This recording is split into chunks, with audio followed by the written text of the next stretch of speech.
Hey guys, so I thought I'd do a quick video of what I got done. I meant to do it yesterday, but I've been feeling really sick because of the heat. So it gets hot like at like 5 to 6 p.m. where I live now.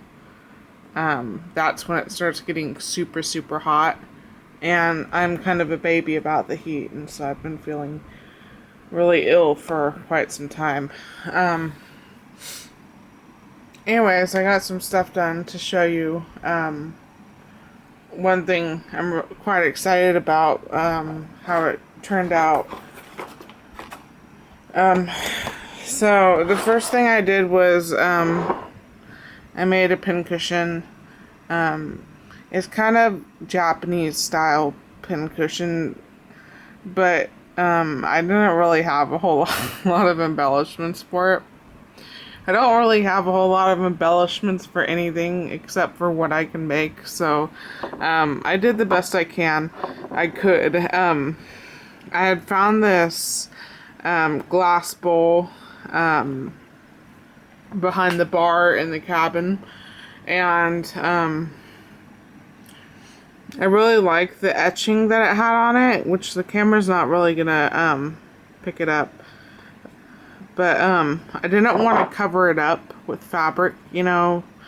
I kind of wanted to showcase the etching, the glass etching. And my mother had recently given me the washi paper that she brought home from Japan when she used to live there. And I absolutely fell in love with it. I don't know if the camera's gonna be able to pick it up or not, but it's almost got this gold foiling on it, but it's not foiling. It's really weird, but this is like authentic Japanese washi paper. So that's what I used for. That's what I did for the bowl to give it color. Is I decoupaged. I cut it. A scrap that was in here into numerous pieces and then decoupaged it to the bowl, so I still have the nice glass etching, and I've got this really beautiful paper. I figured I'd show you the paper, seeing how it's so awesome.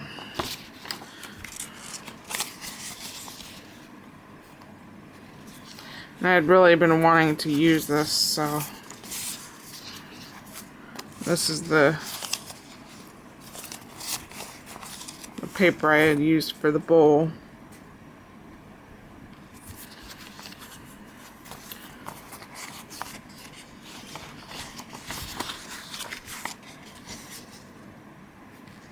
The colors are just so vibrant. So I want to do more projects with this. I just have to find the right projects. I think the camera's picking up that gold somewhat, but I just wish you guys could see it in person. And then I've got like these big sheets. They're like 4x4 foot sheets of washi paper in my bedroom that my mother hadn't cut into when she used to craft. And one of the sheets I'm absolutely in love with. I have these upside down.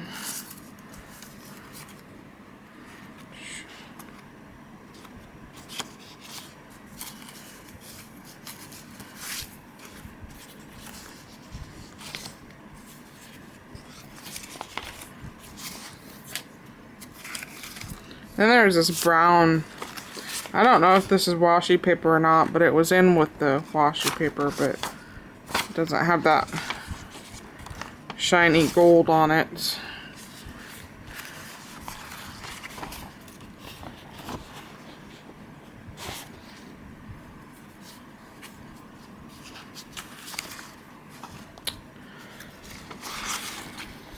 This one was really cool.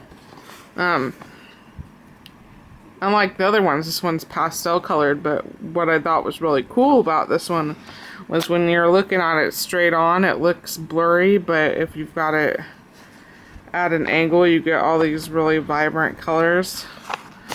Just really cool. So, anyways, that was the washi paper I used on it. And then to get back to the actual pincushion, this was some gold trim I had gotten at Joann's. It was one of the dollar spools. I absolutely love it. They only had one of them. And I'd be so sad when I run out of this. I managed to find 2 black and gold bows in my little thing of bows and ribbon roses. I wanted to kind of put that in the middle, but I realized it would only further showcase how extremely unsymmetrical I put the bows. I did not get them in a straight line across. They're kind of, I don't know if you're going to be able to tell, but they're not even. Like anything else I do, it's just not going to be even. And then this red fabric, I don't remember if I got it from my friend Shay or if I got it from my friend Leslie, but it came from one of the 2 of them. But that's what I used on this. So that was my pincushion. And then I put this fringe trim. It was a Recollections fringe trim. Looks like that. I was kind of disappointed with my handiwork because I had first glued this on with hot glue, which I knew was a stupid idea when I started doing that, even before I did it, but you know, I wanted to do it quickly, and I ended up having to rip it off because, you know, hot glue on glass just 99% of the time isn't gonna work. So I ripped it off and I adhered it with E6000. But what I didn't do is I didn't put pressure on the top of the fringe so that it wasn't slanted. And so now it's slanted and kind of hugging the bowl, which is what I did not want. But oh well, it looks fine. I did want to use, I have this white fringe trim. This is the type of fringe that I wanted to use, and I have some in black in one of the moving boxes, but I don't know where it is. And this was way too long for the bowl, so I cut it down, but what I realized is that even though... Oh. Never mind, I wasn't going to use this on this bowl. I was going to use this on the shabby chic pincushion I did. Oh my gosh. Sorry, losing my mind. Just forget the whole spiel of words I just spouted out my mouth about this white fringe trim and was going to use it because I wasn't. Anyways, so I used this because I couldn't find the black fringe trim. Okay, enough with the pincushion. So, the next thing I made was some flowers, and I have a whole bunch of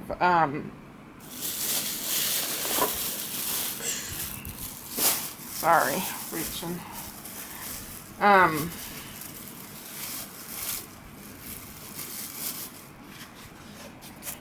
I have a whole bunch of these fabric triangles, because my mother, you know, back at our old house many years ago when she was redecorating her bedroom, she was doing everything in blue, and she made like a bazillion of these little square throw pillows. Anyways, she had a whole bunch of, ooh, I hope that didn't break. She had a whole bunch of squares, you know, that she did not, or triangles that she did not make into a throw pillow. So,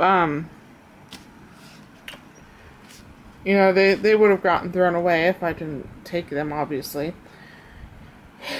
So I really wanted to find a use for them. But this scrap of fabric obviously isn't very large. You know, it'd be hard to find a project for it. you know, that wasn't like mixed media or something, you know.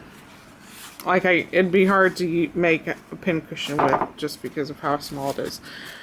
So, I decided to try starching fabrics and making roses, which most people make out of paper, but I thought it would be neat to try making it out of with fabric scraps, because I'm sure a lot of people who work with fabric have all these little fabric scraps that they don't want to throw away but are too small for most things.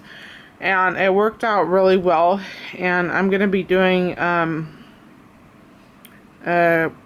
just a really short and simple tutorial. It really doesn't need a tutorial. It's a whole lot less daunting than it may seem. But I'll do a little tutorial, and then I'll also do a tutorial on the roses, which there's many tutorials on the internet, but I'll just do one because, you know, the tutorial of starching fabric would probably take about 60 seconds, so might as well, you know, throw something else in there. So, these, sorry, some of them are dark. These are the flowers that I made. It's really hard to see. Here's a gold one. This fabric was actually from the dress part of a tree topper that I took apart. Oh, dropped a rose. So I just got to work, and these took me all night long. I have so much more respect for Leslie because I can't even fathom the amount of time she spent on making my flowers, that she had sent me all those flowers. And, you know, it's not like I had to exactly dye the fabric either, you know, or color the fabric, or, you know, I didn't put glitter on the fabric, or I didn't dip the fabric in wax. So I just can't imagine, you know, how much time Leslie spent on my roses. But I'm really happy with how they turned out. And I'm really glad I got to use up some scraps. I did learn a couple things when I made these. Here's the one big one I made. I stuck with the smaller ones because, you know, when I craft, I always use the smaller ones as opposed to the bigger ones. I hardly, if ever, make projects that are large enough to take the large flowers. So, and plus this took so much more fabric to make, so I just made the smaller ones because I figured I'd get more use out of them. But I'm really happy with how they turned out, and they were actually one of the things that I really did like about making these out of fabric instead of paper, besides not having to color them or glitter them or, you know, do whatever, all that extra work you do to make your paper all gorgeous and pretty, was that when I was, you know, making the layers, starched fabric is really easy to smush the centers with your fingers, unlike paper, because, you know, with the paper roses, you're gonna have like this cone shape coming out the back. So that on your projects, your papers like have to be on their side like this. They can't be laying on their back. But with the fabric, you can kind of squish down that center, you know, and then that way you can have a more flat flower. So anyways, I'll do a short tutorial on that very, very soon. There's some more fabrics that I want to starch. So, anyways, I guess that's it. Thanks for watching. Bye.